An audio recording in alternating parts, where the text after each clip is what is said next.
Hola, ¿qué tal?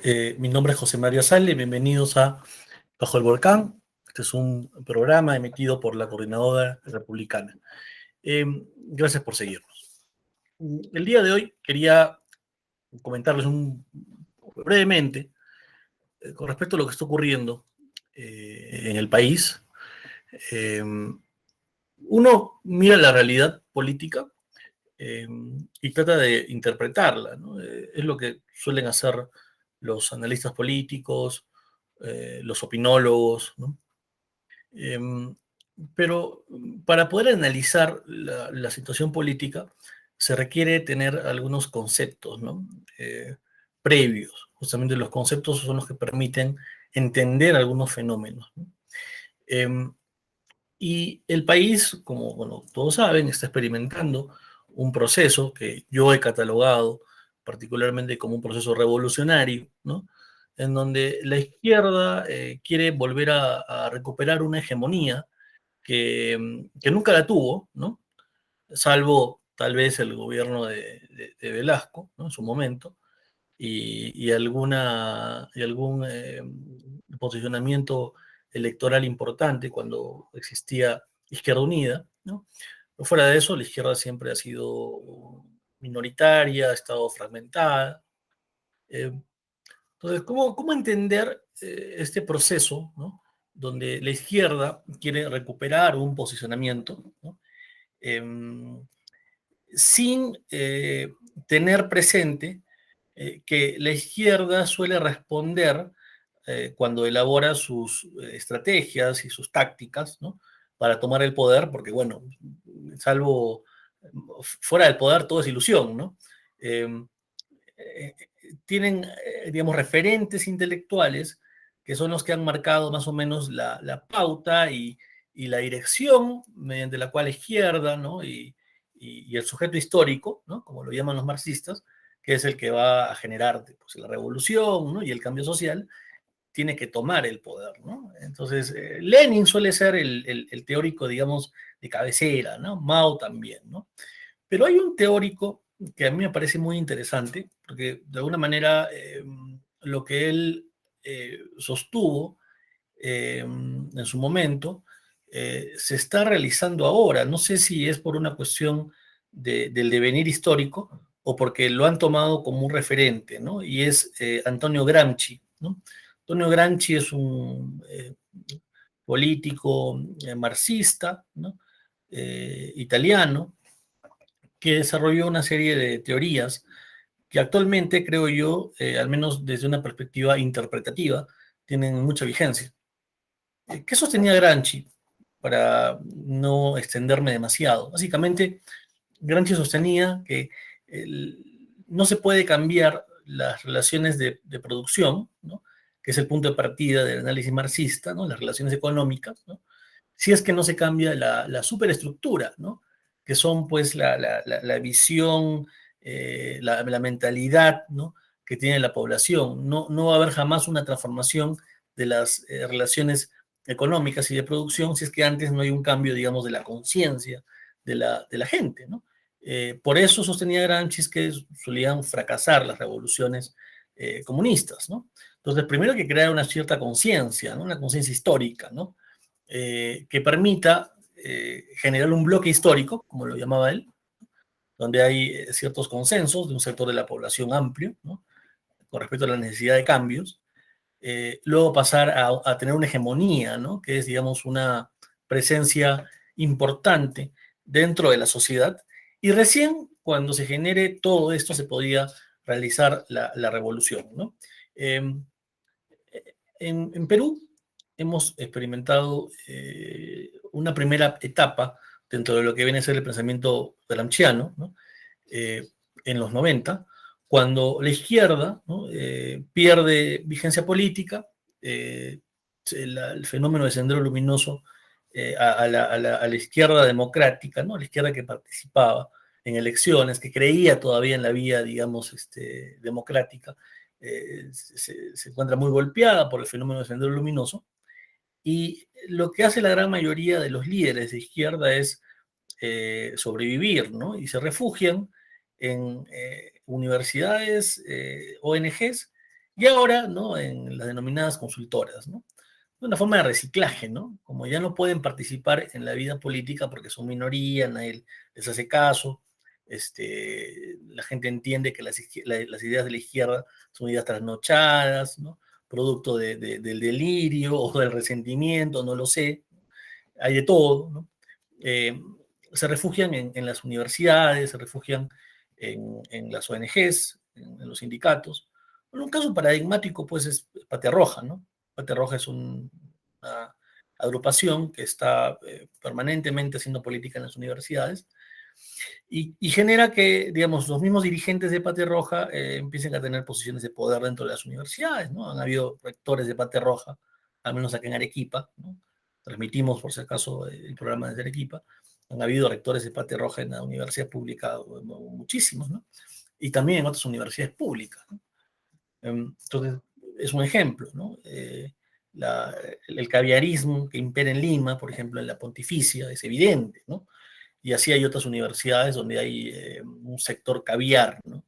Eh, Luego hablaremos qué es exactamente el caviarismo, ¿no? Porque se habla mucho de lo caviar, pero no, creo que no se logra entender todavía qué representa el caviarismo, ¿no?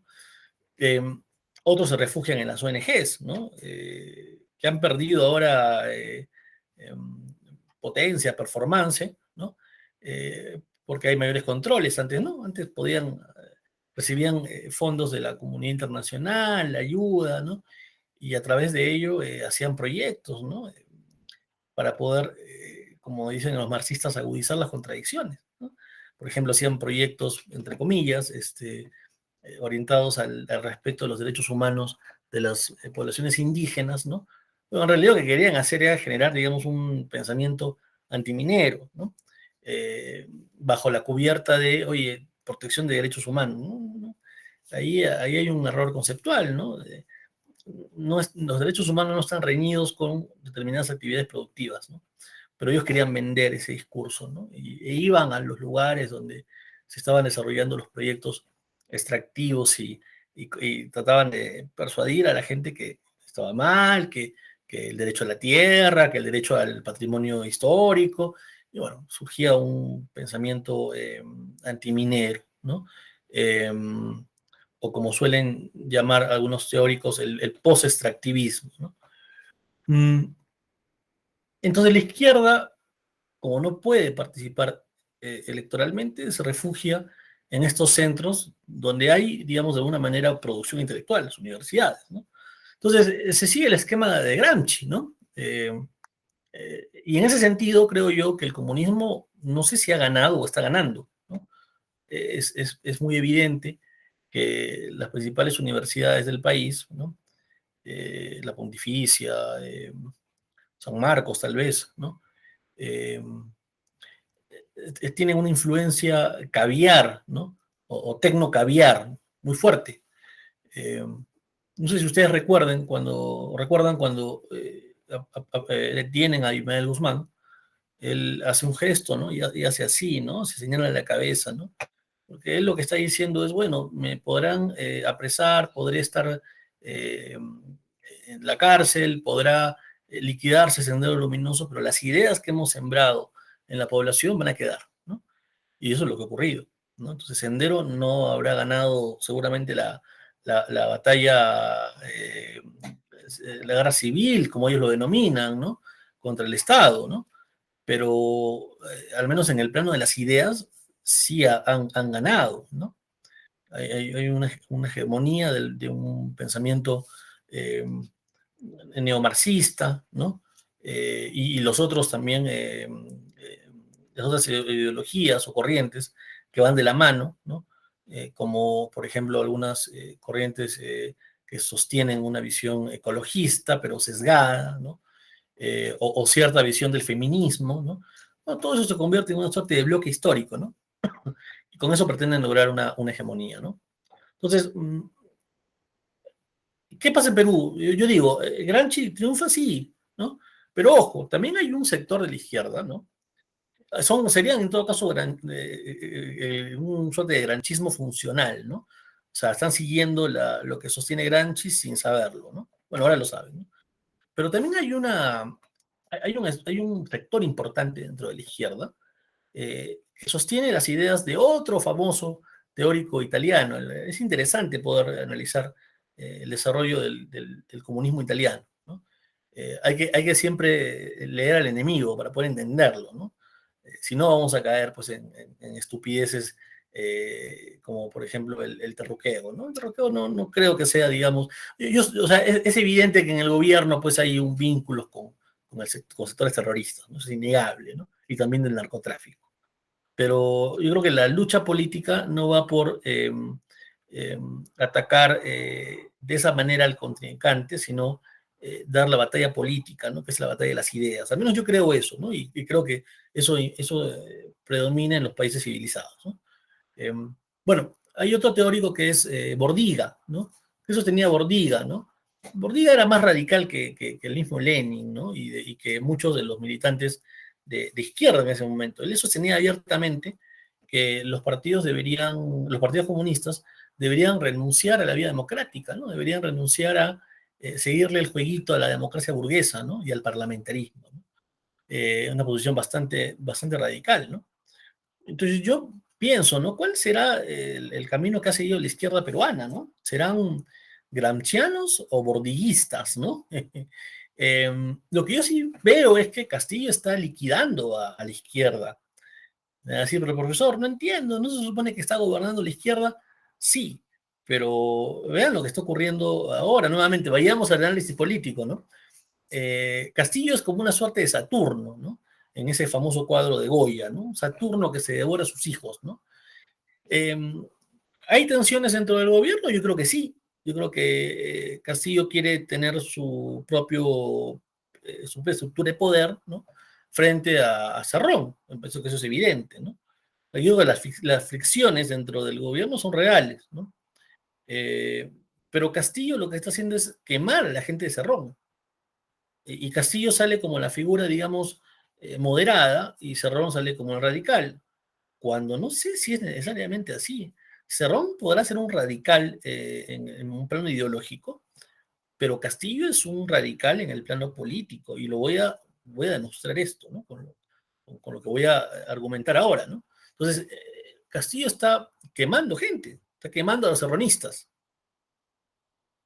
O sea, Castillo pone en los gabinetes al lumpen del serronismo, ¿no? Uno dirá, oye, pero solo tiene el lumpen. Sí, pero están poniendo el lumpen del lumpen, ¿no?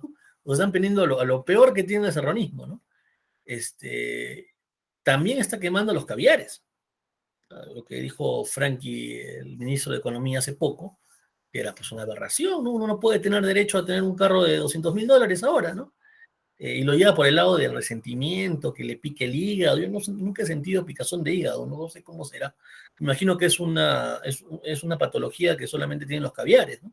Pero eh, claramente también están quemando a este sector caviar, ¿no? Y veamos lo que está ocurriendo en provincias, ¿no? En las regiones. Eh, Se está apresando a gobernadores regionales que tienen una filiación de izquierda, como ha pasado en Puno, como está pasando en Arequipa, ¿no? Entonces hay como una suerte de pugna, ¿no? Y purga, ¿no? Dentro de la izquierda, ¿no? Donde yo creo que Castillo está jugando a erigirse, a constituirse como el líder único, ¿no? E indiscutible, ¿no? Entonces, esa es mi particular interpretación. Yo creo que Castillo está jugando a eso, está jugando a obtener el poder absoluto, quemando de una manera muy discreta, ¿no? A sus compañeros de ruta, ¿no? Eh, Él quiere concentrar el poder, él quiere tener el poder total, pleno, no quiere tener un Cerrón que le haga sombra, no quiere tener a los caviares que le manejan el Estado y como él es una persona que no tiene pues la preparación, de alguna manera depende del conocimiento tecnocrático de los caviares, ¿no? Los está quemando, ¿no? Y está llevando al país a una situación de crisis, ¿no? Porque recordemos que la izquierda, el comunismo, se alimenta de la crisis, ¿no? Eh, Nuevamente, de agudizar las contradicciones, ¿no? Y seguramente el señor Castillo va a decir, si es que no cae antes, si es que no lo vacan antes, dentro de un tiempo, va a decir, bueno, yo no puedo gobernar porque evidentemente esta constitución no me lo permite. Entonces, el problema que es la constitución. Entonces, vayamos a un cambio constitucional y va a crear una constitución Ya no en el sentido de lo que postula pues el serronismo, ¿no?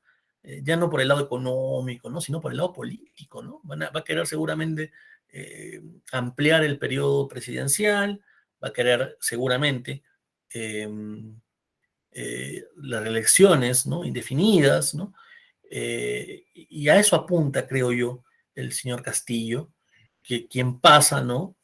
Como una dulce paloma, pero en realidad es un lobo que está disfrazado de cordero, ¿no? A quien yo considero que es más peligroso que Cerrón, ¿no? Seguramente muchos van a decir, estás equivocado, no, no, no. Para mí Castillo es más peligroso que Cerrón. Pues Cerrón finalmente es un cuadro de partido. Para Cerrón, el partido, y pensemos nuevamente en términos ideológicos, ¿no? El partido es el que va a realizar los cambios sociales, los cuadros políticos. Castillo es un autoritario. O sea, Castillo cree que el partido no importa, el partido es un medio. Lo que importa es él como líder, ¿no? Entonces, eso es más radical, porque al menos Cerrón tiene como límite la estructura partidaria y la presencia de los cuadros políticos. Castillo no. Castillo corre solo, ¿no? Y eso es peligrosísimo, ¿no? Bueno, espero que esta lectura pueda ayudar a comprender un poco más lo que está pasando en estos momentos. No es una situación fácil la que estamos viviendo y yo creo que necesitamos seguir reflexionando.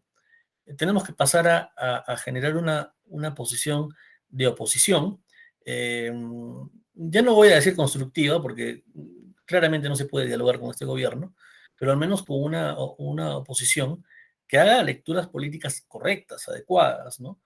Preocupa que los líderes de oposición estén pensando en sus cuotas de poder, ¿no? En sus cuotas de poder partidarias, en sus cuotas de poder dentro de lo que es el bloque de oposición, ¿no? ¿Quién lidera la oposición?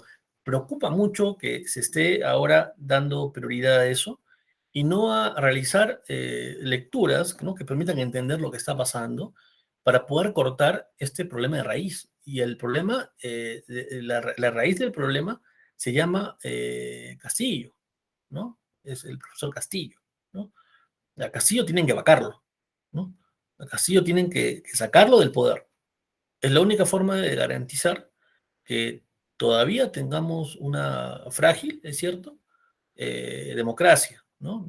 Es un sistema imperfecto, todo el mundo critica la democracia, ¿no? Que es una democracia que permite desigualdades, perfecto, pero al menos gozamos de ciertas libertades.